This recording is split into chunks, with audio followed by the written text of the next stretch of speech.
Usually, you expect a medical diagnosis to be pretty precise. Right. Very cut and dry. Yeah, exactly. Like you break your arm, you go to the hospital, they put you in the machine, and you look at the x-ray, Right. and there's this, this jagged white line right across the bone. The doctor points at it and says, well, there it is. Right.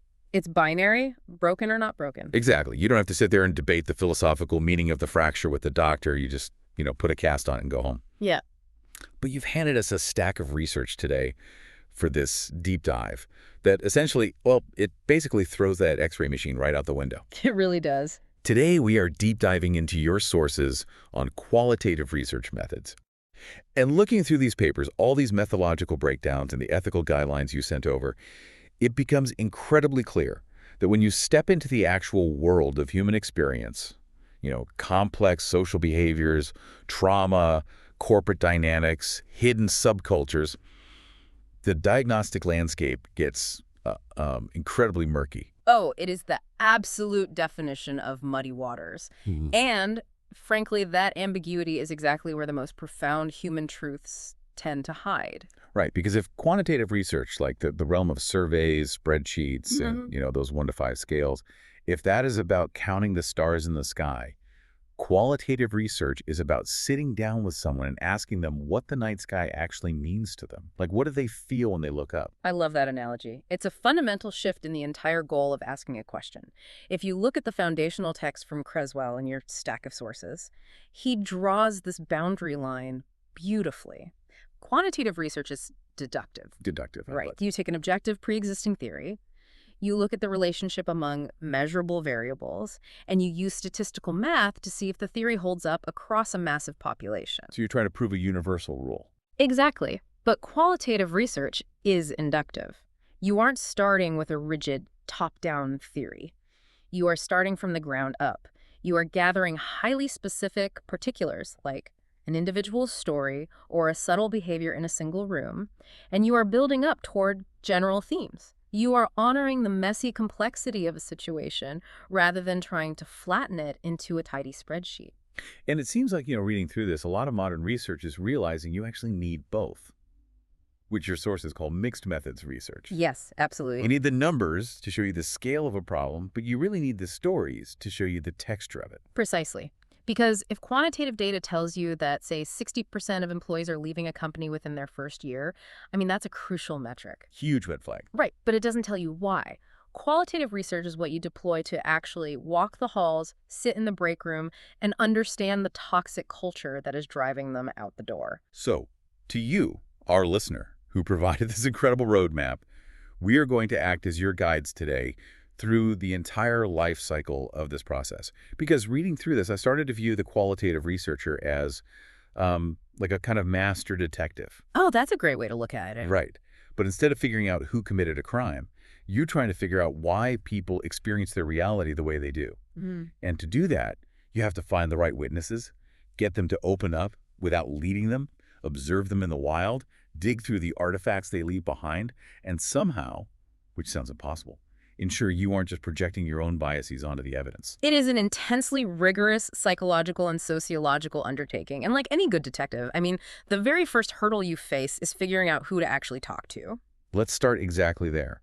Because if I want to know what the average citizen thinks about, say, a new tax law, I'd probably just want a massive random sample, right? Like I'd pull 10,000 names out of a hat so my findings accurately represent the whole country. But your sources are incredibly adamant that in this kind of deep dive research, picking people randomly out of a hat is like the worst thing you could do. It would be a complete waste of your time. In the quantitative world, random sampling is king because you want statistical generalization. But in qualitative research, we use what the literature calls purposeful sampling. Purposeful sampling? Yeah, sometimes it's referred to as judgmental or selective sampling. The fundamental goal is not to find a random slice of average people.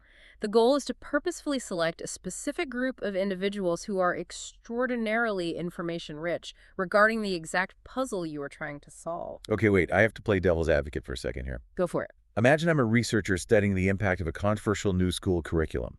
If I only interview the parents I choose to interview, aren't I just cherry-picking the loudest, angriest voices to fit whatever narrative I want to write? How is that not just rigging the game before the study even begins? That is the most common critique leveled against qualitative methods, and honestly, it's a vital one to address. But you have to remember that the goal isn't to say, 40% of all parents hate this curriculum. Okay. The goal is to understand the architecture of why a specific type of parent objects to it so strongly. To use a different example, imagine you want to understand the psychological aftermath of surviving a very specific, incredibly rare type of avalanche. Oh, wow. Okay. Right. If you poll 1,000 random people on the street, 999 of them won't have any idea what you were talking about. Your random sample is completely useless. You purposefully need to hunt down the 10 people on Earth who survived that specific avalanche. You are selecting them precisely because they hold the concentrated data you need. That makes perfect sense. Yeah. You aren't measuring the breadth of the ocean. You're measuring the depth of a very specific trench. Exactly. But that brings up a massive logistical nightmare. What if the people you need to talk to don't want to be found? Yeah. Let's say I want to study the underground economy of unauthorized street racers, or people living with a highly stigmatized medical condition who hide it from their employers. There is no public registry for these people. I can't just look them up in a directory. And you certainly can't post a public flyer asking them to come forward. This is where researchers utilize a fascinating technique called snowball sampling or chain sampling. I was reading this section of your sources and thinking about it like trying to get into a secret invite-only club. That's a perfect analogy. You can't just walk up to the bouncer and demand entry. You can only get through the door if someone who is already inside the club vouches for you and introduces you to the next person. That is exactly how it works in the field. You start by finding just one or two initial participants, your seeds. This might just be a convenient sample, like someone you happen to have a connection to. You interview them, you establish a deep level of trust and rapport, and at the end of the conversation, you ask them, hey, who else in this community should I be talking to? And they actually tell you. Because they trust you, yes. They refer you to a friend, that friend refers you to another friend. The sample grows wave by wave, accumulating like a snowball rolling down a hillside. And the sources actually break this down into 3 distinct mechanics, which really shows how strategic this rolling snowball can be. First, there is linear snowball sampling. Yes. Think of linear snowballing as a highly controlled single-file line. You interview your seed participant, and they introduce you to exactly one other person. Just one. Just one. You interview that person, and they introduce you to exactly one more. It's a 1-to-1 ratio. You use this when you want a steady, manageable trickle of data, often when you're studying a very small, highly exclusive network where people only know 1 or 2 others in the exact same situation. But if you want to gather a lot of voices quickly, you'd use the second type, which is exponential non-discriminative snowball sampling. Yes, quite a mouthful. Right? Which is a heavy academic phrase. But essentially it means your seed participant gives you the names of 3 people, and you interview all 3. Then those 3 each give you 3 more names, so now you have 90 people. The network just explodes outward. It branches out exponentially, yes. Yeah. And it's non-discriminative because you are accepting and interviewing every single referral that comes your way. Wow. Yeah. This is fantastic for mapping out large, hidden communities quickly. But it has a flaw. You might end up interviewing a lot of people who only tangentially relate to your core research question. Which is why the third type exists. Yeah. Right? Exponential discriminative snowball sampling. Exactly. This is where your seed participant gives you 3 names, but you don't just blindly interview all of them. You act as a filter. You might look at those 3 referrals and say, okay, 2 of these people just started street racing yesterday. Yeah. I only want veterans. So you actively discriminate and only select the one veteran to interview. You are curating the snowball as it rolls. You are maintaining the purity of your purposeful sample, ensuring every single interview yields high-density information. Okay, so we've got purposeful sampling for specific traits and snowball sampling for hidden networks. But the final sampling method your sources bring up absolutely blew my mind because it entirely flips how we think about the timeline of research. It comes from something called grounded theory. Oh, grounded theory is a massive paradigm shift. It was developed by sociologists Glaser and Strauss. In traditional research, you define your theory and your sample size before you ever leave your desk. You write a proposal saying, I believe X causes Y, and I will interview exactly 50 people to prove it. Right. But grounded theory says, no, we aren't going to force a theory onto the world. We are going to let the theory emerge directly from the ground up out of the raw data. And to do that, you use theoretical sampling. Right. And as the author Sharmas points out in your sources, theoretical sampling means you don't know who you're going to interview tomorrow, because it depends entirely on what the person you interviewed today tells you. Exactly. You conduct an interview, you immediately go home, transcribe it, and analyze it. Let's say you are studying burnout in gig economy food delivery drivers. You interview your first driver, and they mention offhand that the algorithm's constant notifications give them a specific type of anxiety. Like a hyper-specific stress. Right. You think, wait, algorithmic anxiety, that's a fascinating new category. So, your emerging theory dictates your next move. You purposefully go find a driver who works for 3 different apps simultaneously to see if the multi-algorithm pressure compounds the anxiety. You let the developing puzzle dictate which piece you search for next. It is literally like building the railroad tracks while the train is already moving. It really is. But my immediate question when reading this was, how on earth do you know when to stop? If you don't have a rigid quota of 50 people, couldn't this theoretical sampling just go on for the rest of your life? You stop when you hit what qualitative researchers call saturation. You are building these categories of experience, like algorithmic anxiety. You keep finding new participants to flesh out the dimensions of that category. Okay. But eventually, you interview a new driver, and they tell you the exact same things the last 6 drivers told you. No new properties are emerging. No fresh insights are altering your theory. The category is full. You have reached saturation, and that is the definitive signal to stop sampling and start writing. Okay, so we have our people. We've purposefully found our avalanche survivors, we've snowballed our way into the hacker collective, or we've theoretically sampled our way to gig worker saturation. The who is locked in. Yes. But now we face a much more delicate problem. How do we get these people to actually open up and give us the rich, authentic data we need? Like, how do we elicit the story? This is where we transition into data collection, primarily starting with in-depth interviews. Your sources quote Claire Taylor, who brilliantly defines a qualitative interview not as an interrogation, but as a conversation with a purpose. I love that. And researchers have a few different dials they can turn to control that conversation. Yeah. If you turn the dial all the way to maximum control, you get a structured interview. It's essentially a verbal survey, right? Pretty much. You read a rigid list of questions in the exact same order for every participant. You don't deviate. But if you turn the dial all the way the other way, you get an unstructured interview. Yeah. You might just walk in, sit down, and say, hey, tell me about your time working in the emergency room, and then you just let them talk uninterrupted for 2 hours. Both have their uses, but the vast majority of qualitative researchers operate right in the middle, the semi-structured interview. You don't have a rigid script, but you do have an interview guide. It's a carefully curated list of themes, core questions, and topics you absolutely need to cover to satisfy your research goals. I love the analogy McCracken provides in your stack of sources. He likens the semi-structured interview guide to a rough itinerary for a long road trip. It's a very apt comparison. You know the ultimate destination you want to reach, and you know the major landmarks you need to hit along the way. But if your participant suddenly takes a conversational turn down a fascinating scenic detour that you never even thought to include in your guide, you don't slam on the brakes. You follow them down the detour, because that unexplored back road might be where the most incredible insights are hiding. It requires a tremendous amount of active listening. You have to give them the freedom to roam, but you also have to know how to gently steer the car back to the main highway when the detour turns into a dead end. Right. And to navigate that delicate balance, researchers rely on specialized probing techniques.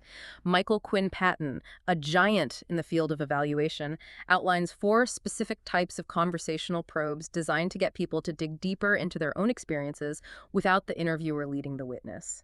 Let's actually put these into practice, because reading about them is one thing, but seeing how they manipulate human psychology is fascinating. Imagine I am a researcher, and you are a veteran nurse.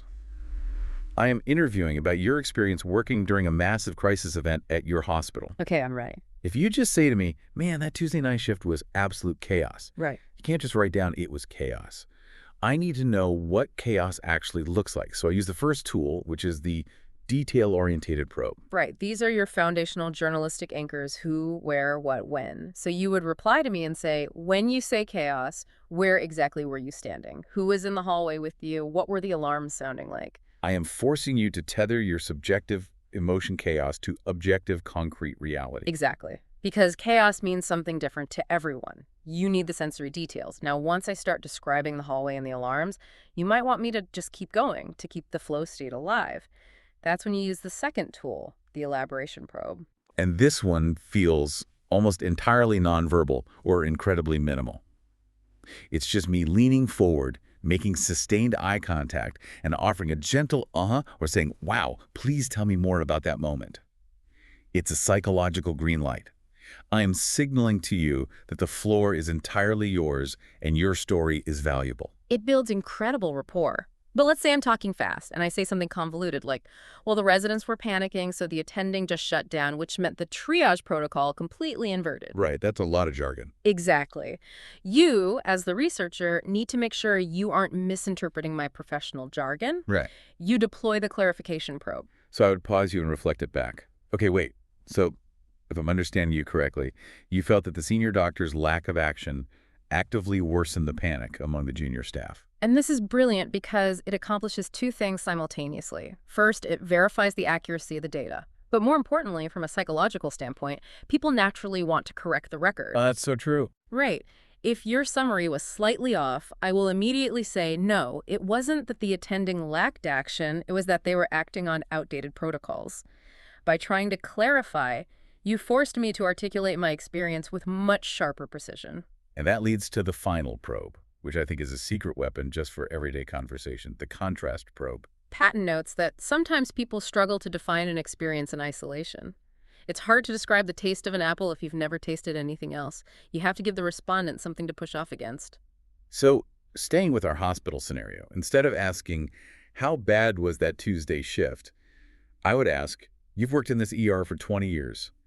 How did that Tuesday night compare to the night of the massive blackout 5 years ago? And instantly, my brain shifts gears. By asking me to contrast two events, you force me to define the boundaries of the Tuesday crisis. I might say, during the blackout, we were scared of the dark, but we trusted each other. On Tuesday, we had power, but the trust was completely gone. You just extracted a profound thematic insight about institutional trust, all because you asked for a comparison. So those are the tools for a one-on-one deep dive. But your sources also dedicate significant real estate to what happens when you take 6 to 10 of these carefully selected participants and throw them into a room together, the focus group discussion. Now, my naive assumption was always that focus groups were just a corporate efficiency hack. You want to interview 8 people, but you only have an hour, so you do them all at once. But the sources are clear that this is a totally different beast. If you merely want 8 individual, isolated opinions, you should absolutely conduct 8 individual interviews. Putting people in a room together is not about saving time. It is about harnessing group synergy. A focus group is designed to capture the social dynamics of meaning-making. The group effect.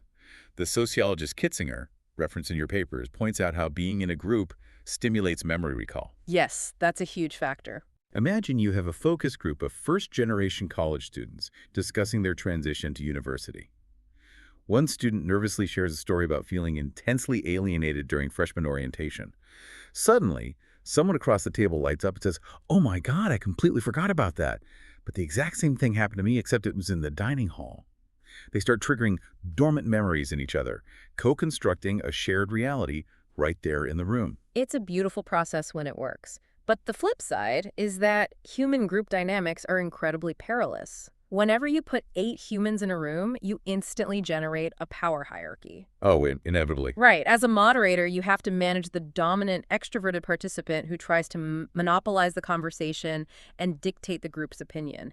You have to actively protect the quieter voices. And there's the danger of groupthink.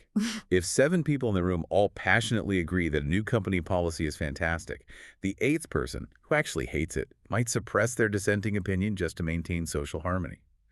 The pressure to conform alters the data. Which brings us to the most difficult aspect of moderating managing conflict. Yeah, what happens if 2 people in a focus group fiercely disagree? What if they start arguing? Does the moderator just shut it down and move to the next question? If you understand the underlying psychology of qualitative research, you know that conflict is actually a goldmine for data. Really? A gold mine? Oh, absolutely. As long as it remains respectful and doesn't devolve into personal attacks, a moderator should let the argument breathe. When people clash, they expose the unspoken tensions, the underlying values, and the stark boundaries of the social norm you are studying. If everyone just smiles and nods, you only learn the socially acceptable surface narrative. Conflict reveals the messy truth beneath. And researchers actually manipulate the physical environment and format of these groups to intentionally spark those different dynamics. You Yeah. have your standard single focus group, one moderator, one group, but then your sources detail something called a two-way focus group, which sounds like something out of a psychological thriller. It is an incredibly inventive setup.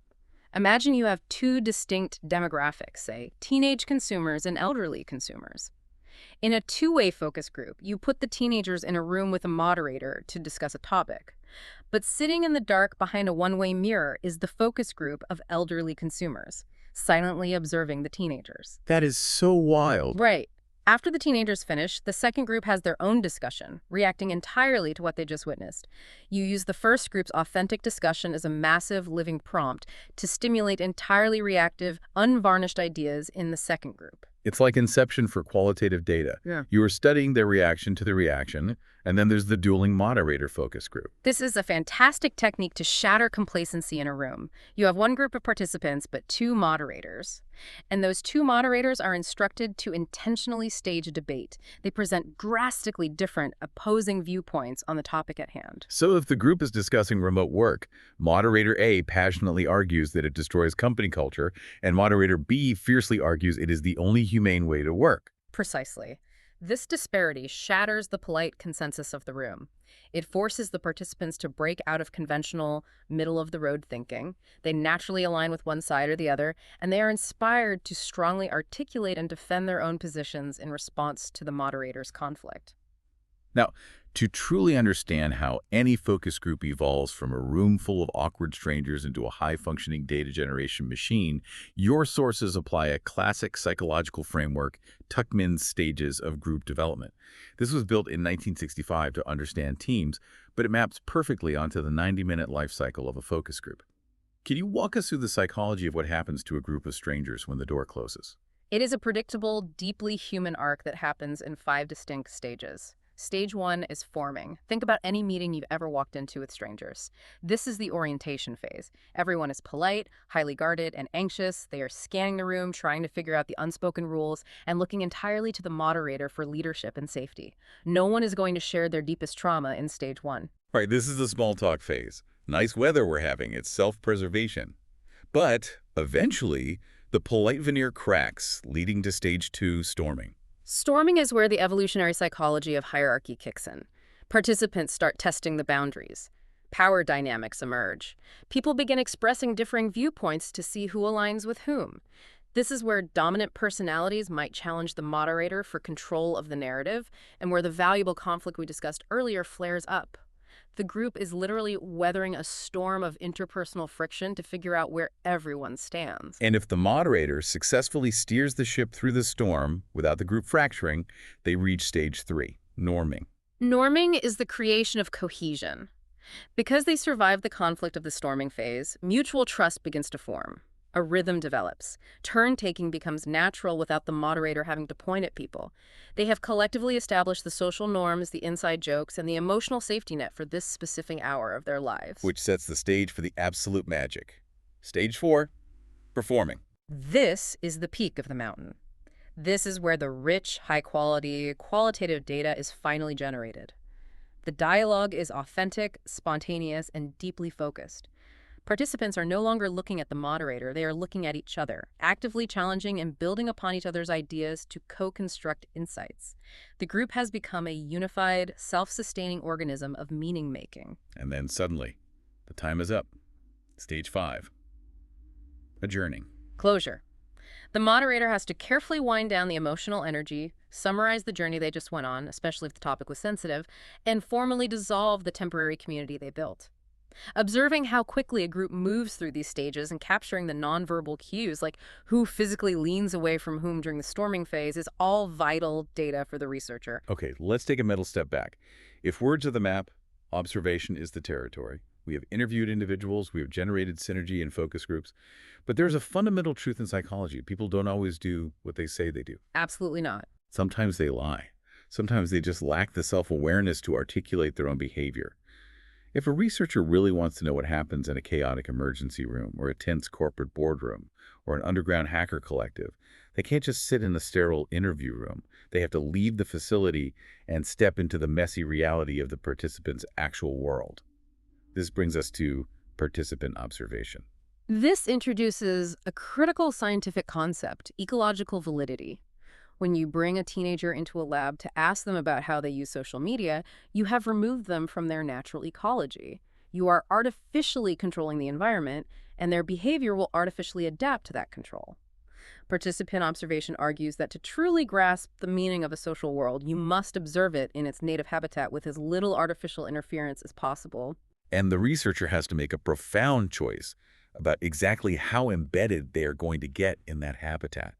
Your sources detail a gradient of involvement. It's not a binary switch of watching versus not watching. There are 4 very distinct roles a researcher can play, and each carries its own psychological weight. Let's walk through that gradient, starting from the outside and moving in. On the far detached end, you have the complete observer. You are the proverbial fly on the wall.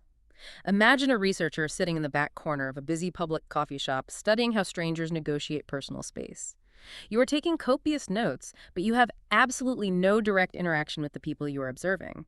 They likely don't even notice you. Then you take one step inward.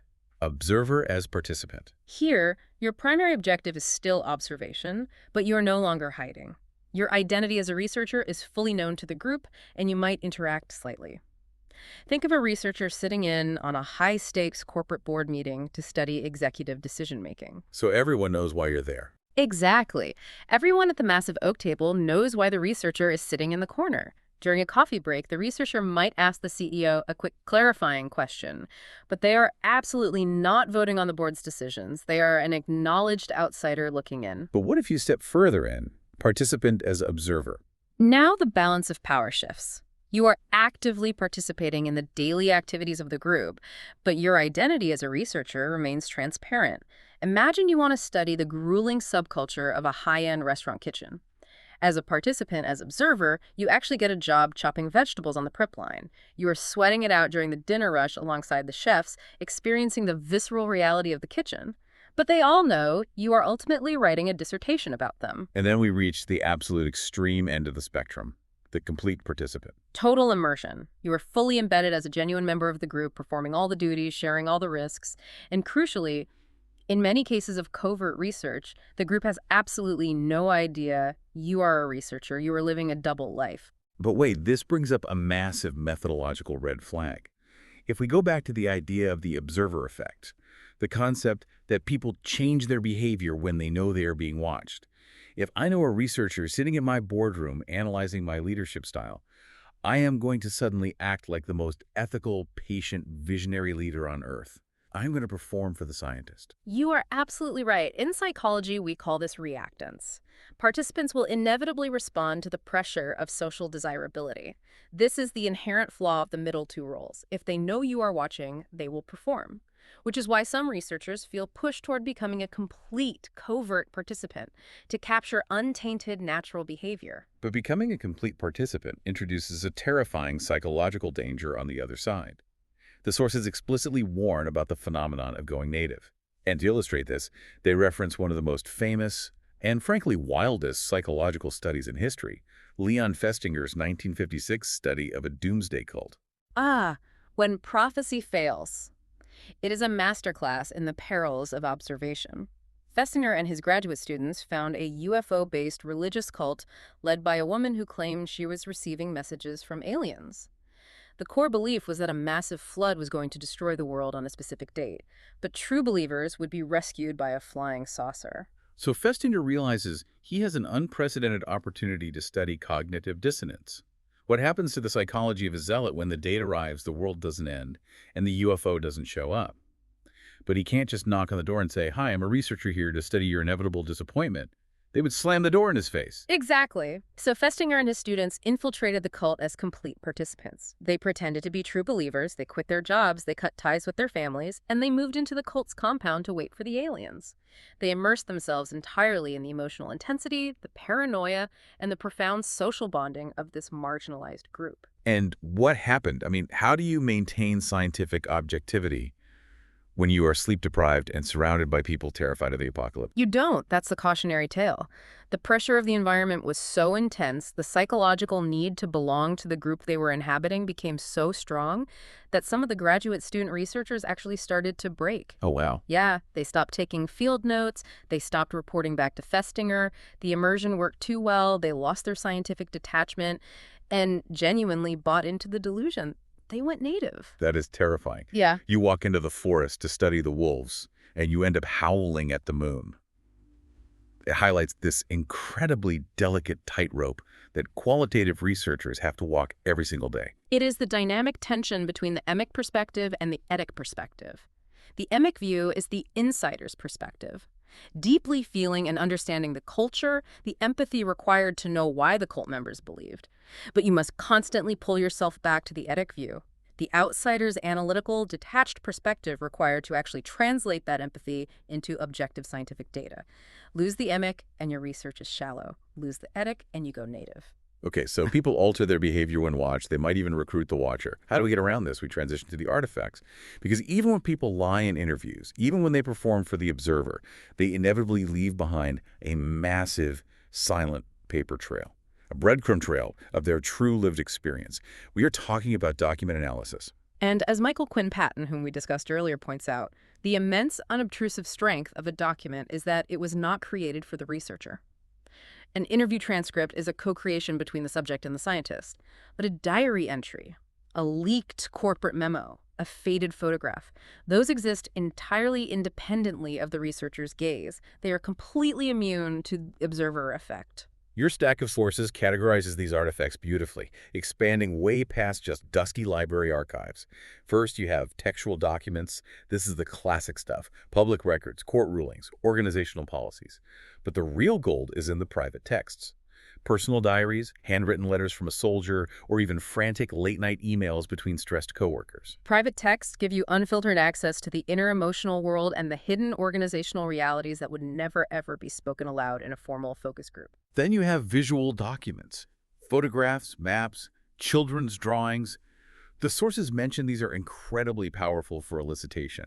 Instead of asking a participant a dry question, you slide a photograph they took 10 years ago across the table and ask them to explain what was happening just outside the frame. There are audio documents as well, and this doesn't just mean oral history recordings. Researchers use what are called soundscapes. They will place an audio recorder in the center of a bustling emergency room or a noisy factory floor just to capture the chaotic texture and the ambient stress of the environment. And finally, researcher-generated documents. This isn't data from the subjects. This is data the researcher creates about themselves. Field notes scribbled in the margins, analytic memos written at 2 a.m. when a breakthrough happens, and reflexivity journals, which we will dig into shortly. But what really grabbed me in this section of your sources was the explosion of the digital era. Technology hasn't just changed document analysis, it has put it on steroids. It has fundamentally revolutionized the scale of qualitative research. We are no longer limited to analyzing a handful of physical diaries. Modern qualitative researchers are conducting massive online data collection. They are using web scraping tools to pull hundreds of thousands of posts from niche internet forums. They're utilizing social media APIs from platforms like Reddit or X to conduct discourse analysis on a global scale. Imagine you want to understand the lived experience of a highly rare, often misdiagnosed autoimmune disease. Before, you'd have to fly around the country trying to snowball sample your way into finding a dozen patients. Now you can scrape a dedicated Reddit support community and instantly have access to tens of thousands of deeply personal, unvarnished daily diary entries written organically without any observer effect. And crucially, as your source on big data analysis highlights, it isn't just the text of the post that matters, it is the metadata. The data about the data. The timestamps showing that most posts about pain flare-ups happen at 3 a.m. The geolocation data showing regional clusters, the digital network of who replies to whom, mapping the hierarchy of support within the community. Metadata provides the invisible structural context to the qualitative words being said. So now the researcher's sitting at their desk. They have interview transcripts, focus group recordings, field notes from the trading floor, and a scraped database of 10,000 Reddit posts. How on earth do they actually make sense of this mountain of stories? There are several analytical frameworks, but your sources provide a spectacular, in-depth look at one specific, highly rigorous method narrative analysis. This approach assumes a profound psychological truth. Human beings do not experience life as a random series of chaotic events. We use stories to organize our reality. We are storytelling animals. Narrative analysis doesn't just look at what is said, it rigorously deconstructs how the story is structurally built. And to dissect that structure, researchers often use William Lebow's six-part narrative model. Lebov was a sociolinguist who analyzed thousands of oral stories and realized that almost any fully formed narrative, whether it's told around a campfire or in a corporate boardroom, contains six specific, predictable elements. I would love to actually put this into practice to show the listener how it works, using the specific example provided in your source text. Let's do it. You read the story from the student in the text, and I will play the role of the researcher, stopping you to apply Lebow's structural codes in real time. Okay, imagine I'm a student you were interviewing, and I say, last semester I had to give my first seminar presentation in front of the entire class. Stop there. That single sentence is what Lebov calls the abstract. It is the summary or the teaser provided right at the beginning. It signals to the listener, hey, I am about to tell a story, and here is generally what it is about. I was incredibly nervous because I had never spoken before such a large audience. That is the orientation. The storyteller is building the stage. They are providing the setting, the context, and crucially, they are establishing their emotional baseline and prior experience so the listener understands the stakes. We now know why this matters to them. Then I dropped the hammer. When my turn came, I stood up and started presenting, but suddenly my slides would not open. Everyone was staring, waiting, and I felt completely embarrassed. Here we have the complicating action. This is the core plot. The technological failure disrupts the expected flow of reality and injects tension. And notice how the storyteller instinctively pauses the narrative momentum immediately after the crisis to say, For a few moments, I just stood there. I did not know what to do. that is the evaluation. This is the most psychologically revealing part of Lebow's model. The storyteller pauses the action to give meta-commentary on the meaning of the event. They are evaluating the crisis. It reveals their vulnerability and emphasizes to the listener exactly why this moment was so terrifying. It elevates it from a sequence of events to a profound internal experience of panic. But then I say, then my teacher smiled and encouraged me to just continue without the slides and focus on explaining my ideas. I took a deep breath, looked at my notes, and continued speaking. This is the resolution. The crisis introduced in the complicating action is addressed. In this case, it is resolved through external social support and the narrator's internal decision to push through the fear. And I finished the story by saying, by the end of the presentation, my classmates applauded my effort, and I felt proud of myself. Honestly, since that day, I have become much more confident when speaking in public. That final sentence is the coda. It is the optional, final element that pulls the listener out of the past narrative and bridges it back to the present moment. It reflects on the broader, lasting implications of the event. It shows how the story permanently altered their self-efficacy. That is an incredible way to listen. By systematically breaking down a simple 5-sentence paragraph into those 6 codes, abstract, orientation, complicating action, evaluation, resolution, coda, you move way past just nodding along to a nice story. You are mathematically analyzing how this specific human being constructs a narrative to process their own trauma, academic challenges, and personal growth. And Lebow's structural model is just one tool in the researcher's belt. Your sources also touch upon alternative lenses. There is the Polkinghorne model, which views narrative not just as a communication tool, but as the fundamental architecture of human cognition. He argues we literally think in stories to create a continuous sense of identity over time. That's profound. It is. And there's the Mishler model, which focuses heavily on interactional analysis. Mishler studied medical encounters and argued that a patient's story is never a solo performance. It is intimately co-constructed by the doctor's subtle reactions, interruptions, and body language. Now, the act of applying these labels to the text is called coding. And your sources make a massive philosophical distinction between 2 types of coding, inductive and deductive. This goes back to our very first point about how qualitative research operates. If you take Lebow's rigid 6-part model and you go through your 10,000 Reddit posts specifically hunting for the complicating action or the coda, you are doing deductive coding. You are taking a pre-existing top-down framework and you are deducing where the raw data fits into your established boxes. But inductive coding is the exact opposite. Correct. Inductive coding, sometimes called open coding, is terrifyingly blank. You do not use a pre-existing framework. You sit down with the raw transcripts, you read them line by line, and you wait. You let the themes, the emotions, and the patterns emerge naturally and organically from the data itself. You invent the codes based entirely on the specific language the participants are using. It honors the complexity of the ground floor. Okay, we are entering the final and undoubtedly the most critical phase of this entire deep dive. We have purposefully sampled our way into hidden networks. We have elicited rich, layered stories through the careful architecture of in-depth interviews and the volatile synergistic stages of focus groups. We have stepped out of the lab and into the wild with participant observation, balancing on the dangerous tightrope of the emic and etic perspectives. We have gathered the unobtrusive artifacts left behind, from private diaries to scraped web data, and we've decoded their underlying psychological structure. But the final piece of this massive qualitative puzzle is the person holding the magnifying glass, the researcher themselves. Because here is the undeniable truth of qualitative research. The researcher is the instrument. You are not using a perfectly calibrated, emotionless blood pressure cuff. You are using a flawed, biased, culturally conditioned human brain to interpret the lived experiences of other human brains. And because of that terrifying reality, your sources point out that qualitative researchers virtually never use the word objective. That word belongs to the quantitative realm of hard numbers and X-rays. Instead, qualitative researchers strive for something called trustworthiness. Trustworthiness is the bedrock of the entire discipline. It is built on 4 central pillars. Credibility, which asks, do these findings accurately reflect the reality of the participants? Transferability, meaning, could these insights be transferred to help understand a similar context?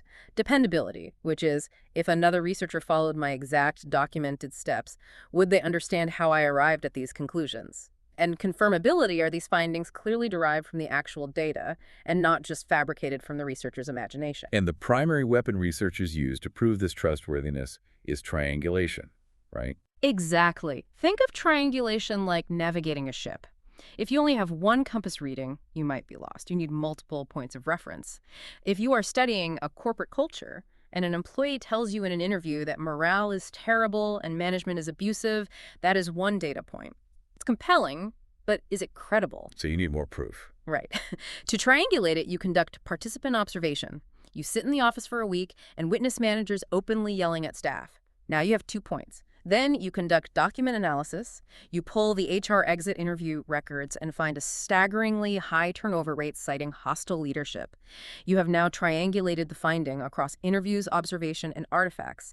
The conclusion is now undeniably credible. But even with bulletproof triangulation, the researcher still has to confront their own internal biases. Which brings us to a concept that I absolutely love and honestly think everyone should practice in their daily lives: reflexivity and positionality. Reflexivity is the researcher's profound ethical obligation to critically, ruthlessly examine their own assumptions, their cultural conditioning, and their emotional biases throughout every single stage of the research process. It begins with explicitly stating your positionality. You have to put your cards on the table. You state your background, your gender, your socioeconomic class, your political leanings, and any prior personal experiences you have with the topic. You have to publicly admit your own baggage. The sources mention the practice of keeping a reflexive journal. It is essentially a private, incredibly honest diary for the researcher to write down their own raw feelings and reactions while conducting the study. Let's say a researcher is interviewing someone about a highly polarizing political topic. The participant says something that deeply offends the researcher's personal values. The researcher doesn't argue with them. They maintain their professional demeanor. But that night, they go back to their hotel room and they write all that anger down in the reflexive journal. Exactly. By writing it down, they externalize the bias. They bracket it. They separate their personal, emotional reaction from the participants' data, ensuring that their anger doesn't subconsciously infect the way they code the transcript the next morning. They make the invisible bias visible. There's a radical act of scientific transparency. You aren't pretending to be this infallible, invisible, unbiased robot. You are stepping into the light and saying, here is exactly who I am. Here is how my worldview might have influenced the way I interpreted this data. Now, I invite you to judge the work with that complete context in mind. Which naturally leads us into the complex realm of ethics, because when you are dealing with vulnerable human stories, ethics isn't just a checkbox, it is the atmosphere of the entire project. Your sources outline several models of consent, particularly in observational research. The gold standard, obviously, is prior informed consent. Before any data is collected, the participant is fully briefed on the exact purpose of the study, all potential risks, how their data will be protected, and they sign a formal document. Right. But the real world is messy, so there is also ongoing verbal consent. This is used in long-term ethnography, say, a researcher living in a remote village for 2 years. It's absurd and impractical to shove a clipboard in someone's face every time they speak, so the researcher relies on continually checking in verbally to ensure the community remains comfortable with the observation. Then there's passive consent, which occurs when observation happens in a completely public space. If you are sitting in a public park observing how parents interact with toddlers on the playground, you are observing public behavior where there is no expectation of privacy. You do not need to pause every parent entering the park to get active consent. But then we hit the controversy. While reading this, I had to do a double take. The sources explicitly detail covert observation, spying on people, joining a doomsday cult, infiltrating a street racing ring, or taking a job at a kitchen without telling anyone you were writing a book about them. How on earth can that ever be considered ethical in the modern era of research review boards? It is an incredibly high bar to clear, and institutional review boards view it with extreme scrutiny. Covert research is generally only legally and ethically justified under a very strict trinity of conditions. First, the research must address a question of vital, urgent social importance that cannot be answered any other way. Second, the potential risk of harm to the participants must be absolute minimal. And third, the researcher must definitively prove that disclosure of their identity would completely alter the natural behavior being studied, rendering the data completely invalid. So going back to Festinger's cult, if he knocked on the door, handed them an informed consent form, and said, "I am a psychologist studying your cognitive dissonance," the cult would have viewed him as an agent of the devil and kicked him off the property. The only way to gather the data was deception. Exactly. But it remains fraught with profound ethical peril. You are essentially betraying the trust of the people you are living with. And even in public spaces, the source text quotes the scholars Lincoln and Guba with a vital, sobering reminder for all researchers. Even in public spaces, people have reasonable expectations of privacy. You cannot just hide in the bushes with a telephoto lens, taking photos of people in distress, and claim it's ethical just because they technically stepped outside their front door. The final ethical piece your sources tackle elevates this entire conversation to a global scale. We're talking about international, cross-cultural, collaborative research, particularly the power dynamics between well-funded Western institutions and developing countries. The text from Dr. Kishankode de la Paz outlines two highly problematic, historically entrenched practices that qualitative research is actively trying to eradicate. The first is called parachute research. Parachute research, sometimes called helicopter research, is a deeply exploitive of colonial model of science. It describes the practice where elite Western researchers drop into a developing country, extract biological samples, cultural artifacts, or deep qualitative data from the vulnerable local population, and then immediately parachute right back out to their prestigious universities. That's awful. It gets worse. They take the data, they publish the findings in top-tier journals to advance their own careers, and they offer absolutely no benefit, no capacity building, and no co-authorship to the local scientists or the community they mined for information. It is literal intellectual strip mining. You take the gold and leave a hole in the ground. And the flip side of that power dynamic is what she calls postal research. Postal research is equally demeaning. This is when the Western institution designs the entire study, but they relegate the researchers in the developing country to the role of mere couriers. The local scientists are hired simply to gather the local data, swab the cheeks, conduct the baseline interviews, and then package it all up and mail it to the West. The Western researchers then do all the real intellectual work of analysis and take all the credit for the prestigious publication.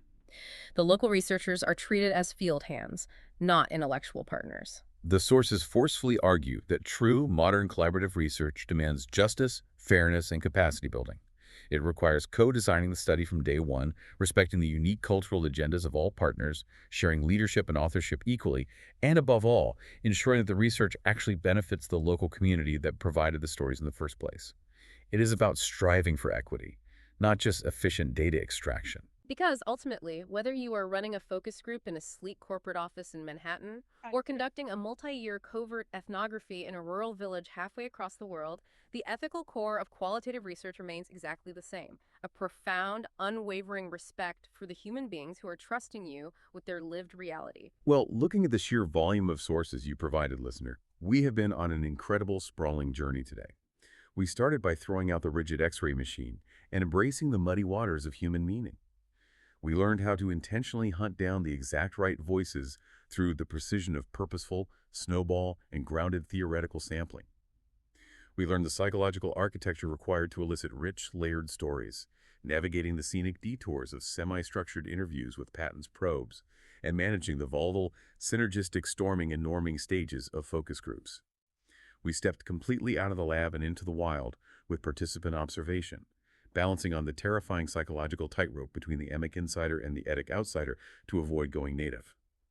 We gathered the silent, unobtrusive artifacts left behind, from private bedside diaries to massive scraped webs of digital metadata, and we decoded their underlying structure using rigorous frameworks like Lebow's narrative analysis. And most importantly, we learned that the researcher must do all of this while holding a relentless mirror up to their own biases through reflexivity, ensuring trustworthiness, and navigating complex global ethical minefields. It is a methodology that demands a rare combination of traits.